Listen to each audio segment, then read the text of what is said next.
Bismillahirrahmanirrahim. Assalamualaikum warahmatullahi wabarakatuh. Waalaikumsalam warahmatullahi wabarakatuh.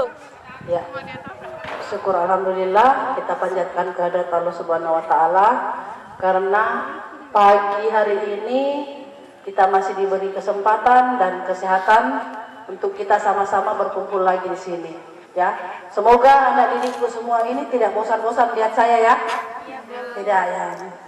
Kemarin kita menyangkut masalah vaksin, sekarang kita menyangkut masalah tahu ya? Apa sudah tahu? Tablet tambah darah. Tablet tambah darah atau biasa disingkat dengan TTD ya. Dan tak lupa saya ucapkan terima kasih Bapak Kepala Sekolah beserta staf SMK Kanusuang. Saya ucapkan terima kasih banyak karena bersedia kita bersama-sama ya menanggulangi masalah kekurangan tablet atau kekurangan apa dibilang istilahnya ya, kekurangan darah ya pada diri kita ya. Sebentar saya sampaikan ya bahwa mungkin semua tahu ya, sebelumnya pernah juga saya bagikan tablet tambah darah waktu pemberian distribusi waktu vaksin ya. Kemarin saya sudah bagi, ada dibilang tablet Angel ya. Siapa yang sudah minum kemarin? Ada kan? Ya, waktu bulan kemarin saya sudah bagi tentang itu tablet Angel. Sekarang ini tablet tambah darah, tapi fungsinya sebenarnya sama. Jadi satu tablet Angel, satu tablet tambah darah. Ini semua adalah bentuk kepedulian pemerintah terhadap anak remaja putri sekarang ya. Ya, baiklah. Saya ini kalau kita bisa lihat ya, saya kasih tahu bahwa fungsi dari tablet tambah darah adalah untuk mencegah dari anemia. Tahu ya anemia apa? Anemia apa? Anemia itu adalah itu salah satu kekurangan dari apa? Jadi anemia itu adalah kekurangan darah pada diri kita, ya. Bukan kekurangan darah, ada zat tablet. Jadi pengertiannya lebih jelasnya begini ya. Suatu kondisi, jadi anemia adalah suatu kondisi rendahnya kadar Hb. Apa Hb? Hemoglobin dibandingkan dengan kadar normal yang menunjukkan kurangnya jumlah sel darah merah yang bersirkulasi, yang akibatnya jumlah oksigen yang diangkut ke jaringan tubuh itu berkurang. Jadi kalau kita kurang darah, maka kurang jumlah sel dalam darah itu akan berkurang juga. Makanya sirkulasi dalam darah kita itu akan berubah. Ya. Jadi bisa mungkin dilihat di sini. Ini ya. Ini kalau sel darah normal, sel darah kita dalam tubuh itu normal akan banyak begini. Kalau kurang sel darah merah dalam tubuh kita akan begini, jarang. Hah? Tidak terlihat ya, lihat dekat-dekat sini. Dia akan penuh, ya.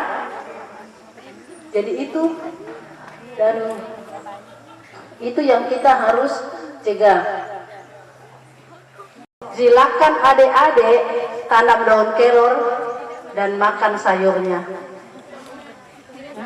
Daun kelor yang paling banyak ya. Daun kelor, bayam. Apalagi daun ubi. Banyak sekali di sini kan? Banyak. Kenapa kita mesti beli? Kita tanam sendiri kan boleh? Bisa. Ya, daun apa lagi? Daun katu. Ada yang tahu daun katu? Siapa biasa makan tape? Ada biasa tape ditaruh air katu ya, daun katu. Ya, itu dimakan. Itu banyak zat besinya juga. Jadi kalau bikin tape ada biasa disiram-siram pakai air daun katu. Daun katu di sini bahasa apanya? Dan daun sasang di. Oke, daun sasang. Kalau bahasa Indonesia ada daun katu. Apalagi untuk ibu hamil ya. Ibu hamil kalau mau banyak, misalnya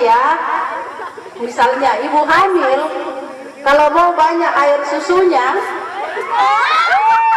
ya harus harus makan daun sasang, karena itu memperlancar air susu ibu.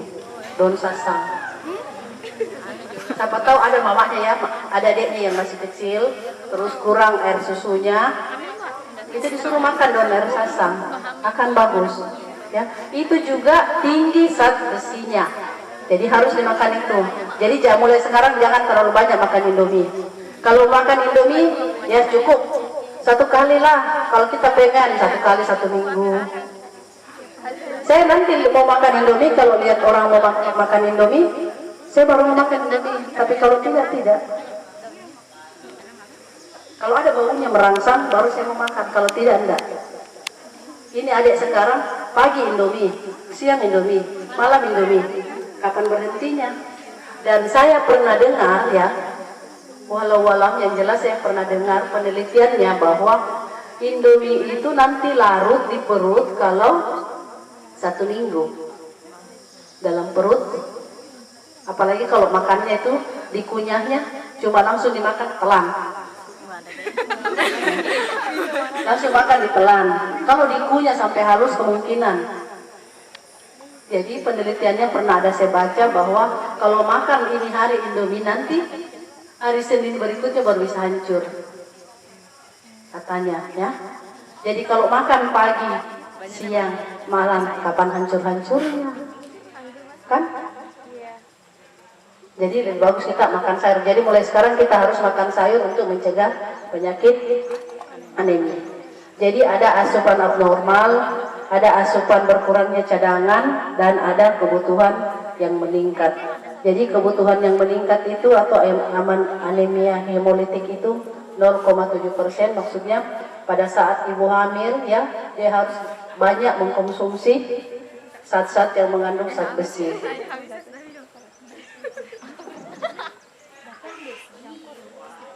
Zat besi istilahnya itu ya. Jadi saya tidak usah di sini masalah gizi pada siklus kehidupan Indonesia. Banyak sekali jumlah ibu hamil yang anemia itu ada 37,1% yang kek, tahu ya istilah kek kekurangan energi kronis itu 22,4. Jadi angka kecukupan gizi 70% sampai 80% itu tidak cukup lagi. Ini gara-gara jadi anemia itu termasuk 4 masalah gizi yang ada di Indonesia. Ya, anemia gizi, anemia kekurangan zat besi itu termasuk masalah gizi jadi 4. Jadi pertama kekurangan vitamin A, ya, anemia, kekurangan yodium, dan apa lagi satu? Kekurangan vitamin A, anemia gizi, kekurangan garam beriodium, 4 anemia besar. Protein. Ya.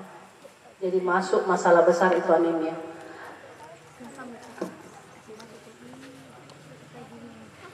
Jadi ciri-ciri orang yang anemia itu bagaimana?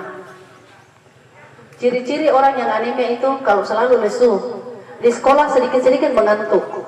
Kan? Siapa yang selalu mengantuk di dalam kelas? Ya, kita curiga dia adalah anemia atau kekurangan zat besi. Kekurangan zat besi atau kekurangan darah?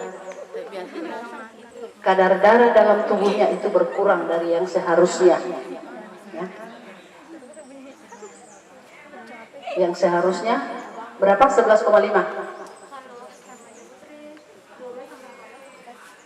Jadi remaja putri seharusnya kadar dalam tubuhnya itu 12,5. Tapi coba kita lihat, mungkin adik-adik sekalian ini dibawa. Apalagi lihat kelopak matanya begini. Kalau pucat, makanya dia anemia. Banyak kulihat tanpa selebih kayaknya. Lihat telapak tangan begini. Kalau telapak tangannya merah, ini bagus merah. Dan banyak penyakit yang mengintip, ya, banyak penyakit yang mau mengintip. Dan dia, kalau orang anemia itu cepat sekali kena penyakit. Terutama satu penyakit yang paling cepat datang itu adalah penyakit TBC. Tahu penyakit TBC? Tahu TBC? Apa? Apa penyakit TBC? Yang batuk-batuk. Belum hitung, parah sekali kalau darah keluar. Kalau sudah batuk-batuk, 1 minggu sudah batuk, tidak diobati, tunggu Mi. Ya.